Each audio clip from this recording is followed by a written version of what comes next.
ध्यान दीजिएगा। अब एनालिसिस करेंगे। Analysis for debit and credit. Debit credit का एनालिसिस करेंगे under modern rules. Modern rules कैसे एनालाइज करेंगे, ध्यान दीजिएगा। जैसे मान लीजिए हम बोल रहे हैं कि फर्नीचर बाउट, फर्नीचर खरीदे फॉर कैश। अकाउंट जो पढ़ेंगे हम लोग ज़्यादातर इंग्लिश में ही एंट्री करेंगे। अब यहाँ पर फर्नीचर मैंने खरीदा कैश में, तो डेबिट क्रेडिट दो साइड का होता है, यानी एटलीस्ट किसी भी ट्रांजैक्शन में कितना अकाउंट होगा, कम से कम दो से ज़्यादा भी हो सकता है, लेकिन दो से कम नहीं होगा, क्योंकि डबल एंट्री सिस्टम में कहते हैं एक डेबिट होगा तो दूसरा क्रेडिट होगा, तो कम से कम दो अकाउंट होगा ही, कम से कम। तो कोई भी ट्रांजैक्शन दिया रहेगा, टॉपिक बिजनेस का कोई भी ट्रांजैक्शन रहेगा, तो उस ट्रांजैक्शन में आपको सबसे पहले अकाउंट को पकड़ना, अकाउंट कौन कौन है। तो ट्रांजैक्शन में अगर इंग्लिश की नज़र से देखते तो ये एक प्रकार का क्या हो गया, सेंटेंस हो गया। और सेंटेंस पार्ट्स ऑफ स्पीच से बनता है कि नहीं बनता है। तो पूरे सेंटेंस में जो नेमिंग वर्ड है, नेमिंग वर्ड का मतलब नाउन, सुन रहे हो ना बाबू, मैंने स्टार्ट हो गया टॉपिक से ध्यान देना। जो नेमिंग वर्ड है, नेमिंग वर्ड का मतलब यहाँ एसेट का नाम होगा, लायबिलिटी का नाम होगा, कैपिटल एक्सपेंस का नाम होगा, होगा ना, ओनर का नाम होगा जो कैपिटल होगा या ड्राइंग होगा, इनकम का नाम होगा वो होगा। तो पूरे ट्रांजैक्शन में आपको नेमिंग वर्ड खोजना है। क्या खोजना है, नेमिंग वर्ड। तो बताइए तो इसमें नेमिंग वर्ड कौन कौन है, नेमिंग वर्ड इसमें कौन कौन सा है। फर्नीचर है एक, और दो होगा कम से कम। बाउट नहीं है, बाउट वर्ब है, बाउट का मतलब क्या होता है, खरीदना, बाय से बाउट आया तो वर्ब है, वर्ब नहीं होगा अकाउंट, प्रीपोजिशन अकाउंट नहीं होगा। ऑब्जेक्ट अकाउंट, ऑब्जेक्ट हो सकता है अकाउंट, बशर्ते को नेमिंग वर्ड होना चाहिए, नाउन होना चाहिए। क्या होना चाहिए, नाउन। तो इसमें नेमिंग वर्ड क्या है, वो फर्नीचर, बाउट नहीं होगा, वर्ब है ना, फॉर क्या है, प्रीपोजिशन है, नहीं होगा, तो क्या हो गया, एगो कैश। यही चीज होता है। डेबिट क्रेडिट करने के लिए सबसे पहले आपको दो अकाउंट फाइंड आउट करना पड़ेगा, कम से कम दो। बात को समझ गए, दो अकाउंट फाइंड आउट करना पड़ेगा। तो इसमें दो अकाउंट कौन कौन से हो गया, एगो फर्नीचर, एक कैश। ये सब अकाउंट नहीं होगा। क्यों नहीं होगा, क्योंकि ये सब नाउन नहीं है। अकाउंट किसी चीज के नेम से रिलेटेड होता है, नेमिंग वर्ड होना चाहिए, चाहे वो एसेट का नाम हो, लायबिलिटी का नाम हो, एक्सपेंस का नाम हो, इनकम का नाम हो, लॉस का नाम हो, गेन्स का नाम हो, या ओनर का नाम होना चाहिए। बात समझ गए। तो उसमें नेमिंग वर्ड पकड़ना, किसी को भी डेबिट क्रेडिट नहीं करेंगे, जो नेमिंग वर्ड होगा यानी नाउन होगा उसको डेबिट क्रेडिट किया जाता है।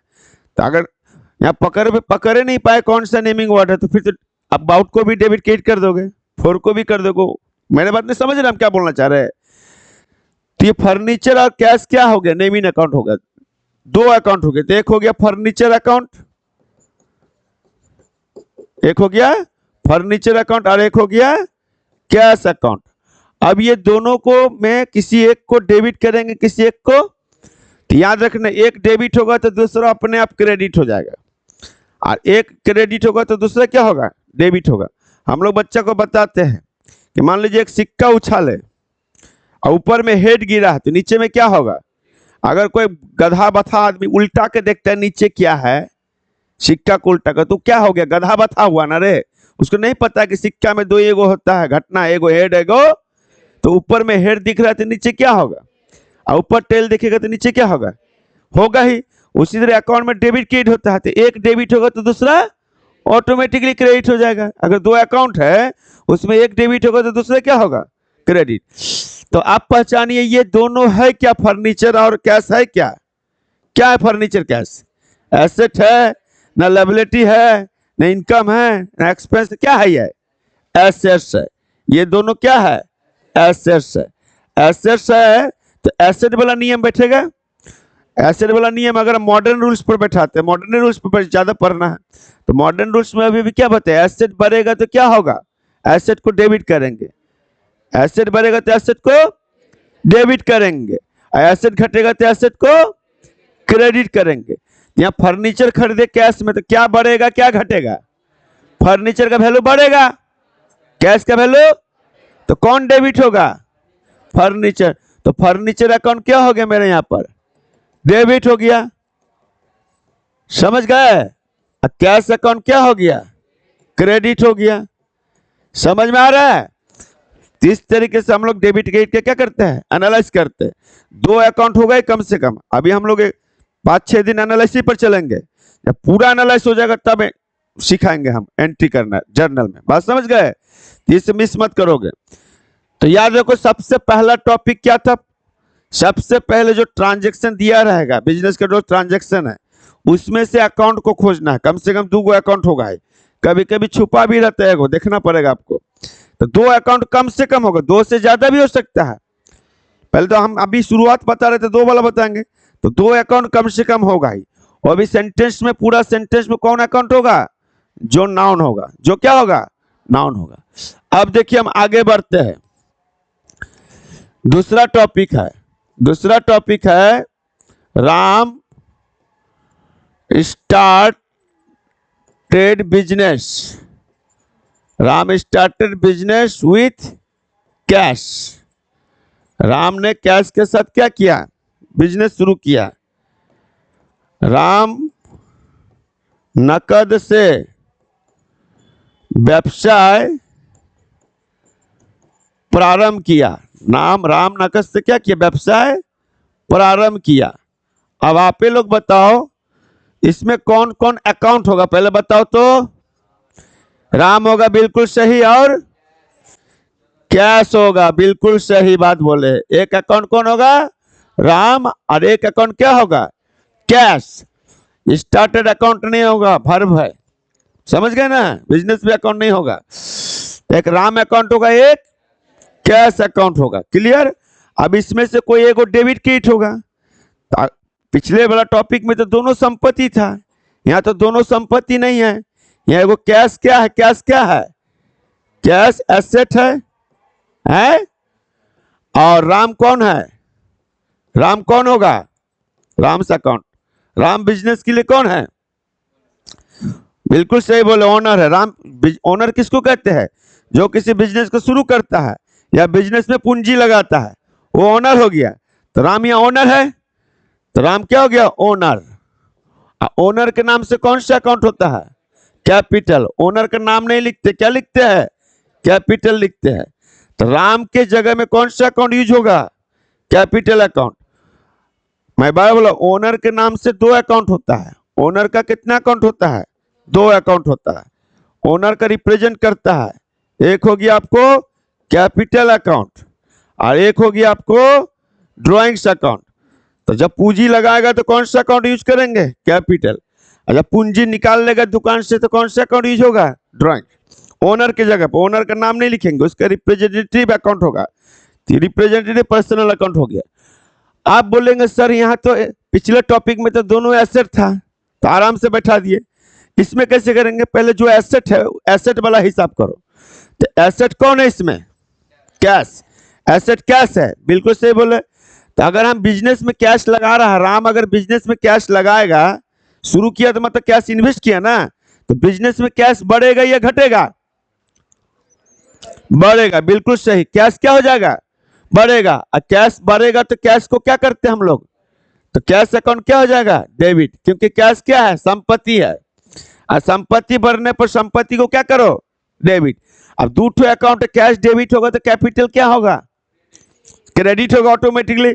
सर बताए तो 2 अकाउंट अगर पकड़ लिए थे, एक डेबिट होगा तो दूसरा क्रेडिट होगा। ऐसे भी अगर समझना है तो पूंजी भी बढ़ेगा ना बिजनेस में, बिजनेस में तुम पूंजी लगाओगे, बिजनेस शुरू करोगे, पूंजी लगाओगे तो पूंजी क्या होगा, बढ़ेगा, कैपिटल बढ़ेगा। और कैपिटल बढ़ने पर क्या नियम है, कैपिटल घटने पर डेबिट करो, कैपिटल बढ़ने पर तो कैपिटल अकाउंट भी क्या हो जाएगा मेरा, क्रेडिट हो जाएगा। Cash account debit, capital account credit. नहीं तो किसी एक को पकड़िए, स्टार्ट है तो, जैसे हम कैसे पकड़ लिए, क्या संपत्ति है तो कैश को क्या करो, डेबिट करो। क्यों डेबिट किए, क्यों, कैश यहाँ बढ़ रहा है। पिछले टॉपिक में कैश क्या हुआ था, क्रेडिट हुआ था, घट रहा था, तो क्रेडिट हुआ था, इसमें कैश बढ़ रहा है। समझ में आ रहा है। तो बिजनेस शुरू करेंगे तो कौन कौन सा अकाउंट यूज होगा, एगो कैश एगो कैपिटल। अगर यहीं पर बिजनेस में किसी और दूसरा संपत्ति लगाए, यहाँ पर कैश नहीं लगा कर मशीन लगाए, क्या लगाए, मशीन, तो मशीन अकाउंट डेबिट होगा, मशीन का वैल्यू बढ़ेगा बिजनेस में। समझ में आ रहा है। ठीक, अब आगे देखो तीसरा टॉपिक है कि cash paid to Mohan. Mohan को क्या किया है, कैश दिए है। पता होगा मोहन हमसे के मोहन को नकद भुगतान किया मोहन को। तो सबसे पहले इसको प्रोसेस क्या है सर, क्या बोले प्रोसेस, सबसे पहले अकाउंट पहचानेंगे। क्या पहचानेंगे, अकाउंट कौन सा होगा सेंटेंस में, नेमिंग वर्ड। तो बताइए कौन कौन सा होगा, बिल्कुल सही बोले, कैश और मोहन, ये दो अकाउंट हुआ, एगो कैश अकाउंट हो गया, एगो मोहन। डेबिट वाला हम पहले लिखते हैं इसलिए ठीक रहता है, एगो मोहन का खाता, मोहन से अकाउंट हुआ। अब बताइए सर ये दोनों में से किसको आपको आसान लगता है। सबसे पहले एसेट के नियम पर है, तो एसेट वाला नियम पर ध्यान दीजिए पहले। एक डेबिट होगा तो दूसरा ऑटोमेटिक हो जाएगा, और एक क्रेडिट तो दूसरा डेबिट ऑटोमेटिक होगा कि नहीं होगा। तो सबसे आसान हमको किस पर बैठाना रहेगा, कैश पर या मोहन पर, कैश पर। तो कैश मेरे लिए संपत्ति है, तो संपत्ति बढ़ने पर डेबिट और संपत्ति घटने पर, तो यहाँ पर कैश पेड किए मोहन को, तो मेरे बिजनेस में कैश घटेगा या बढ़ेगा, कैश घटेगा, बिल्कुल सही। और कैश घटने पर कैश को क्या करो, क्रेडिट करो। तो यहाँ कैश क्या हो गया, तो मोहन क्या होगा, डेबिट होगा। अब ये भी बता, एक अकाउंट क्रेडिट तो दूसरा अकाउंट, अगर दो ही अकाउंट होता है तो एक क्रेडिट दूसरा डेबिट, और नहीं तो मॉडर्न उस पर बैठा थे तो मोहन मेरा लेनदार होगा, तब ना पैसा दिए है। मोहन क्या होगा, लेनदार। मोहन हमसे पैसा पा रहा था तब ना उसको पेड किए, तो मोहन लेनदार हुआ तो लायबिलिटी हुआ। अब मोहन को पैसा पेड करेंगे तो मेरा लायबिलिटी क्या होगा, घटेगा, और लायबिलिटी घटने पर लायबिलिटी को क्या करो, डेबिट, इसीलिए मोहन या डेबिट हुआ। ज्यादा एनालाइज करोगे ऐसे करके एनालाइज किया जाएगा। हमको सीखना है कौन डेबिट होगा और कौन क्रेडिट होगा। तो सबसे आसान होता है पहले संपत्ति वाला पकड़ लीजिए, क्या, धीरे धीरे अभी स्टार्टिंग है, सीख जाइएगा धीरे धीरे। ये टॉपिक समझे। अब आगे देखिए 4 नंबर में, और नहीं तो पुराना वाला नियम से बनाओगे तो कौन रियल है, नॉमिनल है, पर्सनल, उसको भी याद करना पड़ेगा, वो भी हम सिखाएंगे, अब देखिए, आप बच्चे सब आप लोग ध्यान दो। रेंट पेड, किराया चुकाया। अब बोलिएगा सर यहां पर दो अकाउंट कौन कौन सा होगा, दो अकाउंट तो होगा ही, एवरी ट्रांजेक्शन में दो अकाउंट होगा ही कम से कम। अब बताइए कौन कौन से दो अकाउंट होगा यहाँ पर।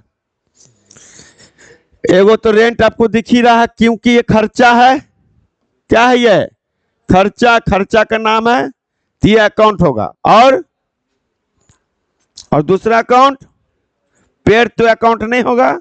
तो पेड करते तो क्या पेड करते हैं, कैश पेड करते हैं। तो यहाँ पे छुपा हुआ है, क्या, यहाँ क्या है, छुपा हुआ। राम ने रोटी खाई और राम रोटी खाई, बात क्या हुआ, बराबर हुआ। तो राम ने रोटी खाई तो कर्ता में ने चिन्ह का प्रयोग हुआ, और राम रोटी खाई तो ने चिन्ह को क्या किया, गायब कर दिए। इसलिए रेंट पेड किए, मतलब रेंट तो कैसे में पेड हुआ। दुनिया में कोई भी चीज पेड करते तो क्या देते हैं, कैश देंगे या चेक देंगे।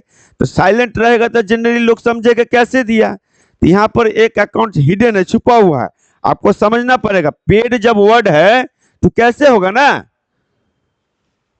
कैसे पेड किए होंगे, तो छुपा हुआ है, वो समझना पड़ेगा। तो पेड वर्ड से पता चलता है कि पेड क्या हुआ, कैश।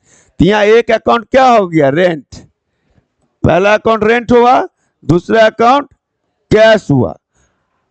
अगर हम ध्यान देते रूल पर, तो पहले तो एसेट सिखाए हम, तो एसेट बढ़ने पर डेबिट और घटने पर, तो यहाँ पर एसेट कौन है, कैश। तो अगर हम किराया चुकाते हैं तो कैश मेरा घटेगा या बढ़ेगा? घटेगा।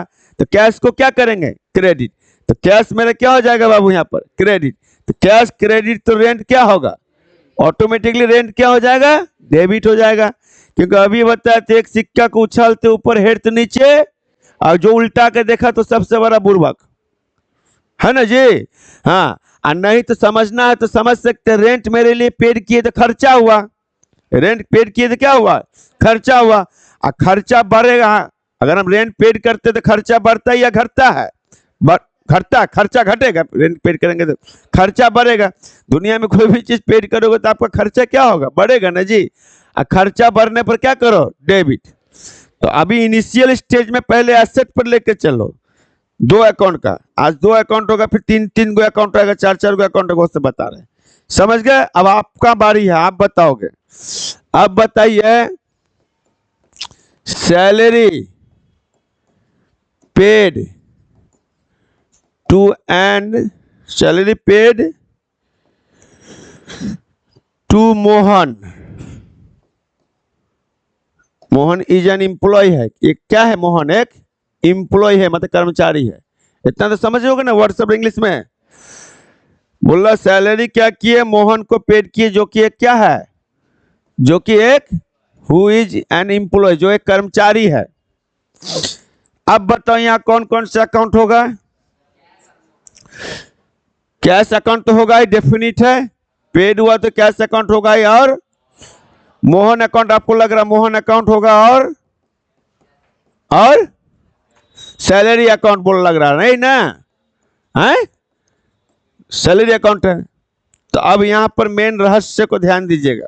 मेन रहस्य क्या है समझे? तो मेन रहस्य यह है कि हम लोग बिजनेस में 3 आदमी का अकाउंट खोलते हैं। कई गो आदमी का खोलते हैं? उसके अलावा किसी का नहीं। ध्यान दीजिएगा मेरे बात को। हम लोग बिजनेस में 3 आदमी का अकाउंट खोलते हैं, उसके अलावा किसी का नहीं। एक खोलते हैं आपको देनदार का, डेटोर्स। एक खोलते हैं क्रेडिटोर्स का, लेनदार का, और एक खोलते हैं ओनर का। इसके अलावा किसी का अकाउंट नहीं खुलेगा। अगर वो बिजनेस का देनदार है तो देनदार का अकाउंट खोलेंगे। देनदार का मतलब क्या हुआ? जिससे हम पैसा पाते हैं, यानी मेरा कस्टमर। हर कोई देनदार नहीं होगा, जो कस्टमर होगा, जिससे हम पैसा पाते हैं, जो मेरा पैसा रखा हुआ है, वो हुआ देनदार। और क्रेडिटर्स हुआ जो हमसे पैसा पाता है, जो हमसे पाता है, जिसका हम ऋणी है, बिजनेस जिसका ऋणी है, वो क्रेडिटर्स। ओनर हुआ जो बिजनेस का मालिक है, जो बिजनेस शुरू करता है या बिजनेस में पूंजी लगाता है। इसके अलावा इम्प्लॉय का, यहाँ पर मोहन कौन है? इम्प्लॉय है ना जी, कर्मचारी है। तो कर्मचारी के नाम से कोई भी अकाउंट नहीं खुलेगा। तो कर्मचारी के नाम से कोई भी अकाउंट नहीं खुलेगा। तो यहाँ पर मोहन को इग्नोर करके चलना पड़ेगा। मोहन को क्या करके चलना पड़ेगा? इग्नोर।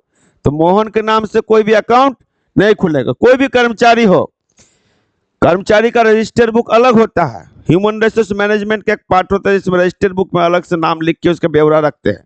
लेकिन कर्मचारी से जो लेन देन करते हैं ना हम लोग कर्मचारी के साथ, तो कर्मचारी के नाम से कोई अकाउंट नहीं खुलेगा। मेरा बात समझ गए?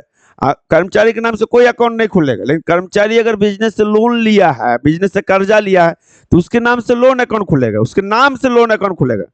लेकिन कर्मचारी के नाम से पर्सनली कोई अकाउंट नहीं खुलता। ये माइंड में सेट कर लो। बोलेगा सैलरी पेड टू प्रकाश, तो खाली आपको सैलरी पेड प्रकाश को हटाओ, उसको मत ध्यान देना है। बस समझे? Salary paid to manager, manager को दिए तो उसको मैनेजर प्रकार नाम को ध्यान नहीं देंगे। तो केवल हम लोग यहाँ 2 अकाउंट हो गया, एगो सैलरी है, एगो कैश। तो कैश मेरा संपत्ति है, और संपत्ति बढ़ने पर डेबिट, संपत्ति घटने पर क्रेडिट। तो कैश मेरा यहाँ पेड किए सैलरी, तो कैश घटेगा या बढ़ेगा? घटेगा। तो कैश अकाउंट क्या हो जाएगा? क्रेडिट। कैश अकाउंट क्रेडिट, तो दूसरा क्या बच गया? सैलरी। तो सैलरी अकाउंट क्या हो जाएगा? डेबिट। एक क्रेडिट तो ये दूसरा, इसी का तो नाम डबल एंट्री सिस्टम। दोनों में एक ही लिख दिए। अच्छा, कैश क्या हो जाएगा? क्रेडिट। और सैलरी क्या हो जाएगा? डेबिट। दोनों में एक नहीं होगा। गलती से भी तो सीखोगे ना। दोनों में कैसे होगा? जब 2 अकाउंट होगा तो एक डेबिट होगा तो दूसरा दो से ज्यादा अकाउंट होगा तो दो ठो डेबिट हो सकता है, एक ठो क्रेडिट हो सकता है। प्रत्येक डेबिट के लिए क्रेडिट होता है, जितना रुपया से डेबिट होगा उतना रुपया से क्रेडिट होगा। तो इस टॉपिक को समझे आप लोग कि बिजनेसमैन तीन आदमी का अकाउंट खोलता है। बिजनेस में तीन आदमी का अकाउंट खोला जाता है, डेटर्स का, क्रेडिटर्स का और ओनर का। इसके अलावा कोई पर्सन रहेगा तो उसके नाम से कोई अकाउंट नहीं खोलेंगे, उससे कोई भी ट्रांजैक्शन होगा तो पर्सन का नाम को क्या करना है, इग्नोर कर देना है। बात समझ गए? अब आगे देखिए, 5 हो गया, 6 नंबर। अब देखो 6 नंबर, Rahul is an employ. Rahul एक क्या है, कर्मचारी है। क्या है, कर्मचारी है। स्टोलन द गुड्स, उसने क्या किया, माल चोरी कर लिया। अच्छा, माल चोरी कर लिया। यहां पर राहुल के नाम से कोई अकाउंट खुलेगा, ये पहले बताइए। राहुल के नाम से कोई अकाउंट, तो राहुल को इग्नोर कर देना है, क्योंकि राहुल कर्मचारी है। कर्मचारी के नाम से अकाउंट नहीं खुलेगा। अकाउंट तीन ही चीज का खुलता है, डेटर्स का, क्रेडिटर्स का और ओनर का। ये माइंड में सेट कर लो। अब इतना इग्नोर कर दीजिए। माल चोरी हो गया, क्या चोरी हो गया, तो हमको लॉस हुआ। हुआ क्या, उसको ध्यान दीजिएगा। माल चोरी होने से क्या होता है, लॉस। तो लॉस तो हुआ। अब लॉस बहुते कारण से ना होता है, लॉस क्यों हुआ, तो चोरी से हुआ। लॉस आग में जल के भी हो सकता है। तो लॉस बाय क्या लिखेंगे, एगो अकाउंट होगा लॉस बाय फायर। लॉस बढ़ रहा है या घट रहा है, लॉस हुआ तो लॉस घट रहा है, यहाँ पर लॉस बढ़ रहा है। तो लॉस बढ़ने पर क्या करेंगे हम लोग, लॉस को डेबिट करेंगे। लॉस मेरा बढ़ रहा है ना जी। अब दूसरा अकाउंट क्या होगा, दूसरा अकाउंट क्या चोरी हुआ है, गुड्स। एगो चोरी हुआ है, एगो माल चोरी हुआ है। अब माल के नाम से 4 अकाउंट होता है, एगो परचेजेज अकाउंट, एगो सेल्स अकाउंट, एगो परचेज रिटर्न अकाउंट, एगो सेल्स रिटर्न अकाउंट। गुड्स बोल के नहीं लिखना है, जैसे ओनर के नाम से ओनर का नाम नहीं लिखना है, कैपिटल ड्राइंग्स लिखना है। उसी तरह गुड्स के लिए परचेजेज, सेल्स, परचेज रिटर्न और सेल्स रिटर्न लिखना है। तो यहाँ खरीदा हुआ माल मेरा चोरी हो गया ना, जो माल हम खरीदे थे। तो खरीदा हुआ माल के लिए कौन सा अकाउंट यूज करते हैं, परचेजेज अकाउंट। तो माल मेरा चोरी हुआ तो माल घटा, अब माल घटने पर माल को क्या करेंगे, सीआर करेंगे। बात समझ गए? यानी यहाँ पर परचेज, अगर हम नॉमिनल अकाउंट पर जाते हैं तो परचेज नॉमिनल अकाउंट है।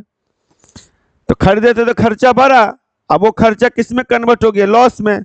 तो खर्चा परचेज डेबिट किए होंगे, पहले आप क्या करेंगे, क्रेडिट करेंगे। तो इस तरीके से ये टॉपिक हुआ, समझे? अब देखिए, अब आप लोग बताओगे, थोड़ा टॉपिक क्लियर था, अभी हमको ये नहीं बताना चाहिए था, लास्ट में बताना चाहिए था। अब नॉर्मल पहले बताते हैं। अब आप लोग बताओ, cash received, cash received from messrs Gupta and traders. Gupta and traders यानी गुप्ता ट्रेडर्स का माल बेचे होंगे, उससे पैसा हमको मिला है। तो जिसको हम माल बेचते हो मेरा देनदार हो गया ना रे। यहाँ कौन कौन सा अकाउंट होगा, यहाँ पर एगो कैश अकाउंट होगा, दूसरा messrs Gupta and traders account होगा। तो कौन क्या कैश मेरा यहाँ बढ़ रहा है या घट रहा है, रिसीव किए तो कैश, रिसीव किए तो कैश बढ़ रहा है। तो कैश संपत्ति है, और संपत्ति बढ़ने पर संपत्ति को क्या करो, डेबिट करो। और ये मेरे लिए क्या है, लायबिलिटी है, सॉरी ये मेरे लिए क्या है, डेटर्स है। क्या है ये मेरे लिए, डेटर्स। और डेटर्स संपत्ति होता है। डेटर्स क्या होता है, एक प्रकार से संपत्ति होता है। तो अब इससे मेरा पैसा कम पाएंगे या ज्यादा पाएंगे, ये अगर कुछ पैसा दे दिया तो इससे मेरा पैसा पाना कम हो जाएगा। तो डेटर्स मेरा क्या होगा, घटेगा। और डेटर्स घटने पर संपत्ति, और संपत्ति घटने पर संपत्ति को क्या करो, सीआर करो। तो मेसर्स गुप्ता एंड ट्रेडर्स क्या हो जाएगा, अकाउंट सीआर हो जाएगा, अकाउंट लगा के। दो अकाउंट हुए, एक डेबिट तो दूसरा क्रेडिट। देनदार बढ़ने पर डेबिट करो और देनदार घटने पर क्रेडिट करो, क्योंकि देनदार मेरे लिए क्या है, बिजनेस के लिए एसेट्स है। तो जिससे पैसा पाते हो मेरा डेटर्स होता है। तो यहाँ डेटर्स है, इसीलिए इसका नाम लिखे थे। पिछला क्वेश्चन में क्या था, पिछला क्वेश्चन में एम्प्लॉय था, पिछला टॉपिक में। तो एम्प्लॉय के नाम से कोई अकाउंट नहीं खुलेगा। ऐसे एनालिसिस करते जाना, तब तक करते रहना जब तक आप सीखेंगे नहीं पूरा। डेबिट क्रेडिट सीखना है मेन। अगर हम लोग उस अकाउंट से बनाएंगे, मैंने इस चीज से ट्रेडिशनल रूल से, ये मेरे लिए पर्सनल अकाउंट हुआ ना आर्टिफिशियल। अब पर्सनल अकाउंट में होता पाने वाले को क्या करो डेबिट, और देने वाले को, तो यहाँ पर गुप्ता जी देने वाले हुए पाने वाले हुए, पैसा देने वाले हुए, तो इसके हिसाब से क्या हुआ क्रेडिट। बोलेंगे सर उस रूल से बनाएंगे तो क्या होगा, उस रूल से भी तो वही होगा। देने वाले को क्या करो CR, तो मैसेज गुप्ता ट्रेडर्स देने वाला वो, इसलिए उसको क्या कर दिए CR। कैश क्या है संपत्ति, संपत्ति में होता रियल अकाउंट, रियल अकाउंट में होता आने वाले को वस्तु को DR करो और जाने वाले वस्तु को CR करो। तो कैश मेरा यहाँ आ रहा है या जा रहा है, आ रहा है, इसलिए कैश को क्या करेंगे डेबिट। लेकिन उसमें जाने के लिए आपको बहुत अकाउंट, कौन कौन अकाउंट है उसको ध्यान देना पड़ेगा। अब मॉडर्न रूल्स पर बनाओगे तो इजीली क्या हो जाएगा, बन जाएगा। समझ गए? ठीक, आज इतने रहने दो, लिख लीजिए इसको। ऐसे एनालिसिस होगा, 50-60 को एनालिसिस करेंगे हम लोग ऐसे करके, और सबका कॉपी में घर